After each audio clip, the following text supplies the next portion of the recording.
What's up, everybody, and welcome to Not David Zimaleta. Are you guys ready for a big job, the biggest job that I ever have attempted on this channel? Well, if you are, get ready for this 2010 Mercedes Sprinter oil cooler change, amongst other things. Like intake manifolds, we're gonna have to remove turbo, replace the wiring, remove this whole front end, and possibly we're gonna need to pull out an engine.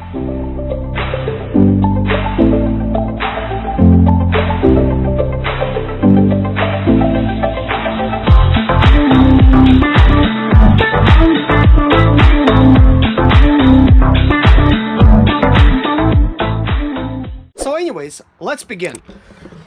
So take a look at this, guys. I'm not sure if you could see this. You see this, all this black oil? This is just me parking it. Guys, this is how bad this oil leak is. Like, it's crazy. So what I want to do is I'm gonna place my oil thing, like approximately what's leaking. And what I want to try to do is I'm gonna get in, I'm gonna try to start this thing. I want to see what's going on, and before I even do that, I want to see what kind of oil level we're having. One of the ways you check the oil level is you first put the key into the on position right there, and you basically go to this M here and you hold it.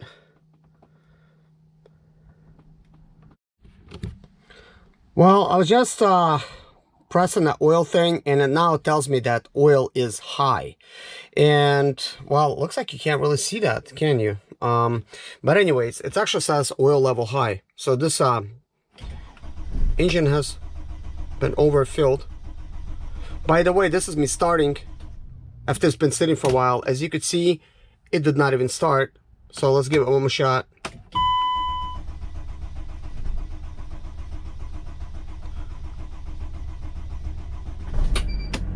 Wow, it has really taken a while to start.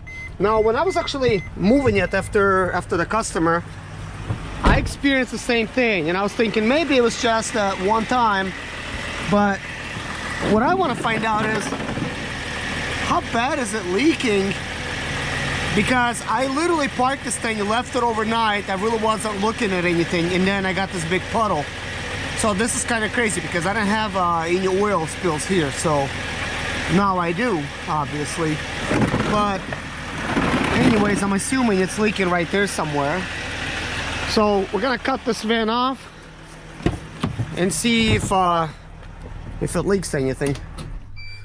So just cut it off. I'm not sure if it leaks while you're driving or when you turn it off, but in either case, this is the puddle that I'm faced with. So guys, you wanna see what parts we're gonna be replacing in this van? Well, take a look. So we have an intake manifold right here. We got the left and the right. They're brand new from Mercedes. Of course, we have the seals for them. Then we have mass airflow sensor. Not a cheap part, by the way. This thing is nearly 250 bucks. We have a fuel filter, just right here. We have an oil filter, and interestingly enough, they included the seal at the very top. That's really cool. So it looks like this was done after the fact, because you can't really even open it like that. So we have the 13-pin connector, also known as the adapter plug. Let's take a look at what kind of seals. Looks like we have turbo seals, AGR seals. You know, here's for the turbo. Bunch of seals in here. Even more seals. And here we have the oil cooler seals. Boom, boom. One of the things I'm thinking is the reason that the oil cooler does leak is because these seals fail. And yeah, it's like the obvious, right? But it seems to me that there is a little logic here. What happens is, in the manual it says you need to put 14 quarts of oil. Well, when you do, you get a high oil, pretty much on your screen. Okay, so when you have high oil pressures, it does damages. And plus, you know, when you have excessive amount of oil, it really has no place to go. So where does it go? Well, it just finds the weakest point, which would be the oil cooler seals, and blows the oil cooler seals, and it starts leaking. I'm wondering, can you put some RTV lubricant around the areas where you actually put the, you know, oil cooler in to keep that from happening? I don't know, but I'm willing to give that a try on this one. So anyways, we got that. We have the regular air filter here, we got the cabin filter, and we got the major wire and harness. And yeah, there it is. Everything is pretty expensive. This is nearly, I think, like $2,300 worth of parts here. And here we have the transmission oil seal, which I'll actually take it out, let it go ahead and take on its regular form, because it's a little bit deformed sitting in this case here. When it comes to transmission oil filter and the seal and the 13-pin connector, which is right here, I recommend get it from Mercedes at all costs. And when it comes to these type of seals, get it from Mercedes, don't get aftermarket. When it comes to getting like mass airflow sensor, I've tried Chinese before, it does not fit correctly. So I've tried only one of them, so it all depends on which one you're gonna get. So better to get Mercedes or a used one that's working. When it comes to fuel filter, you could get, you know, whatever you want, but I've tried picking up from a parts store, even though I have an account with O'Reilly's, and it seems like their best one in the house that they have costs pretty much the same as Mercedes. So I'm thinking, then why would you want to, you know, get others? But when you shop online, for instance, like on Amazon or something, eBay, you'll save money. And what I do is I provide links in the bottom of my videos so that you could take a look at what's out there. And if you want to get something like that, you could get it. And they're a lot cheaper, including 13-pin connectors and oil filters. I have, you know, pretty much links for all of this stuff. Some stuff there, you know, you can't really get in any other way. But anyways, if you guys are looking for some of this stuff and you don't want to pay the Mercedes price, and if you're willing to, I guess, take a chance on some of these other manufacturers, then use my links, get the parts. You know, you'll pay a lot less, obviously, a lot less, because, for instance, this mass airflow sensor is like $250, something like that. You can get one for $50. So are you willing to take a chance on one that's not fitting? It might just slightly not fit. Maybe that's going to be fine. You put a little seal on it or something, it's going to fit, you know, fit. Why do I recommend an oil filter that's by Mercedes? Well, if this seal and this filament is not just right, okay, and when you put this thing in there into the valve body and basically it snaps out, then this filter will just, you know, fall down, and there's a good chance you're gonna, you know, lose some, you know, oil pressure and stuff, because now no longer that it's, you know, if you don't have enough oil, and now, you know, like not enough oil is going to travel, and whatever does travel is not going to be filtered, and that's not going to be good, because this just sits perfectly, so it picks up oil and stuff, or transmission fluid, and takes it where it needs to go. So when this thing drops, there's a good chance you're going to lose pressure, which means solenoids are not going to be able to do their jobs, and, you know, it's not going to be shifting correctly. As far as the 30-pin connector, why do I say get a Mercedes one? Firstly, this thing is not that expensive. It's anywhere from $7 to $13. You don't want this thing, you know, to fail. Let's say you could get one for like $7 and it does fail. Let's say it's not a Mercedes, and of course Amazon does have Mercedes ones too. Just because of this little thing, you know, potentially the seal's leaking, the fluid, because there is such high pressures inside the transmission that this here connects to the conductor plate, and from that area there's so much pressure that the fluid can get pressed past the seals and then to your electronic connector, and then the fluid will go inside of the wiring and crawl all the way to your transmission control module, causing it to basically shorten out on you, and you know, you don't want that. As far as something like a wiring harness goes, in this situation, this van had a rodent that was living in there, and there's a good chance this wiring is messed up. And it doesn't take a rodent for wiring to get messed up. Sometimes wiring just goes bad, and there's really no apparent reason. When it goes bad, well, man, you're going to be hunting the problem down. You're just not going to be able to find it because the wire is sending incorrect information or not sending it at all. So mainly what everybody guesses first is like, oh, it's your computer. You know, that's what they tell. Oh, it's your computer. Well, no, it's not the computer, and the computer's going to cost you a lot more. Plus, you need to program it and stuff like that. Then the wiring harness. Always start with the wiring harness first. Don't just say it's a computer. Actually, in my experience, I've never seen a computer go bad, ever. And guess what? I've been told on many, many occasions, it's the computer, it's the computer. And actually, the time that I actually was told that, my wiring harness was messed up. And the reason I could see this messed up is I could see somebody went into the wiring harness and they were, I guess, trying to, you know, put their ohms reader on it or something, you know, like what do you really have, you know, call it correctly. And they were testing the wires, and they did not seal them up properly. Like the proper way to seal them up, they should have used some like rubber spray or something, and they didn't do none of that, and the wires got corroded. And when they get corroded, there's a, you know, short circuit. Plus the short circuit's due to the fact that the wiring is touching each other, and this van is having a lot of short circuits. So guess what? The wires are touching each other, and you don't want that. So it's causing a short circuit. Never good. Pop the hood and see inside. I'm gonna have to take a blower, blow some of this off. Got a lot of leaves here. I'm pretty sure this is my leaves from where I was standing outside. So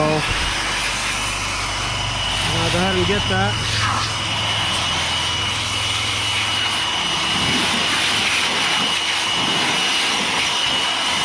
Oh, stubborn little leaves.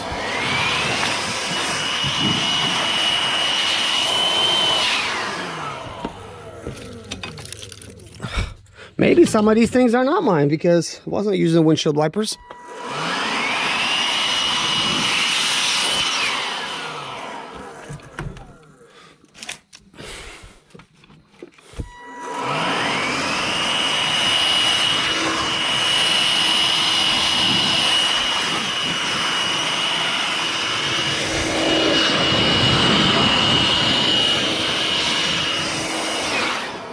So guys, this is where rodent obviously settled in, and it basically chewed up all of this stuff. There's a good chance it built a nest in here somewhere, and there's, as you could see, everything's so close. There's stuff underneath the plastics and stuff that you're gonna have to get to, and there's wiring harness everywhere, and it's a big mess in there, like, and I actually have to take it off and take it apart. I'm not sure if you could replace the wiring harness without taking the engine, because I have removed one with the engine being off, but not while the engine was inside. And when it comes to actually removing the intake manifolds, some people, they remove the engine and some people don't. This is why, if you don't remove the engine, just the turbo alone, which is sitting like right back there, takes about 8 to 9 hours to remove it. So there's a good chance that I'm gonna have to pull this engine, and I do have you know, something to pull it with, but we're not gonna be like pulling it out completely. We're just gonna pull it out partly, and when we do, we're gonna have a little bit more access to everything. But I will attempt to try to do this job without removing the engine, and I'm only saying that because I'm really not sure how close everything is. But this is why I want to attempt to do it, because if you're out there trying to do this job yourself, you're probably wondering, will I have to pull an engine? Do I need an engine lift? I don't have the proper space, you know, to do it. Can I just do it in my parking lot? I want to be able to answer that question to you, and this is why I'm going to attempt to do as much as I can with the engine being inside. And I'm going to tell you whether I can't do it, or maybe it's just too much to try to do it like that, that you're just better off pulling an engine. Because guess what, at this point, if the job is way too difficult, like it's 9 hours to, let's say, like remove the turbo, well, to do the engine, to take it out, about 9 hours, even though Mercedes will charge it for the whole 27 hours. But what do you want best, you know, taking out an engine at 9 hours at this point to make the rest of the job easier, or spending about 9 hours on a turbo? I mean, to be honest with you, I think it depends on where you live and how situated you are. If you don't have an engine puller, then you might as well attempt to try to go through all those little crevices and do as much as you can in those particular spots there. I may have to get some more tools to try to do it, you know, like various tools. And I have a lot of different tools here. Let me see if I could make my light a little bit brighter. I have plenty of different tools to try to do the job. A lot of them are pretty basic and some of them are not. But I could imagine once you get like to where, you know, it's like really close to the wall, you may have to be like intuitive a little bit and design something to where you could get a tool that works just perfectly in that spot. So we'll see how we could do that. But anyways, guys, I hope you subscribe to this channel if you haven't already, because guys, this is the kind of work that I do. I do other things, but I'm known on this channel for the past 5 years as basically working on these Sprinter vans, and partly is because, hey, I've been driving them and I've learned a lot since owning them. And my very first Sprinter was one of these. It was a 2007, and it didn't have the DF and stuff in it. It did have the particulate filter, it had everything else, and I myself put 480,000 miles on one. This is why I'm not afraid to tackle on a vehicle like this, even though some people that are T1N enthusiasts, they will just basically do the T1Ns, that's it, including some of the famous ones on Sprinter forums. But I'm not afraid of any diesel, so if you guys have a diesel and you want me to work on your diesel, let me know. How can you let me know? Well, write an email to me. It's very simple. Zimaleta@gmail.com. I also have a website, zimaleta.com. I'm just trying to keep things simple, guys. Also, one of the things I've been doing is for the past 2 years, I've been charging for Sprinter consulting and other consulting on topics that I actually know really well about. I've been charging $60 per hour. Some people paid me as much as $100 an hour and said you should raise your rates because the service is so good. But I've been basically doing that. And one of my people that I just recently consulted, just actually a couple days ago, he said, you should put this in your description, in the video description, because so many people want to ask you questions and they don't know a way to contact you, and you know, they don't even know that you do that. So what I'm gonna do is, I guess starting now, I guess at some point I need to update all my descriptions to say that, hey, I am doing consulting. One of the other things I do want to mention, guys, everybody thinks I'm from Europe, just about. You know, so they're like, where are you from? And they think I'm in Europe somewhere. And when I say Lancaster, they think Lancaster, England or something, you know. So I'm from Lancaster, South Carolina, guys, and so I'm pretty much local here, I guess. So if you're down in the parts and you want me to take a look at your van or something, you know, let me know, and I'm gonna actually take a look at it. My name is Serge Zimaleta. I'm 37 years old, and yes, I experienced success after buying my first home for cash. Back in 2011, I was broke, but I learned to solve problems on my own. Now I'm helping others to solve their problems. I know what pitfalls to avoid to stay profitable in business. Need motivation to be more successful in your life? Do you have Sprinter expedite or business problems? Then subscribe. Let's find creative solutions to your problems. Hit the bell notification so you don't miss any of my helpful videos.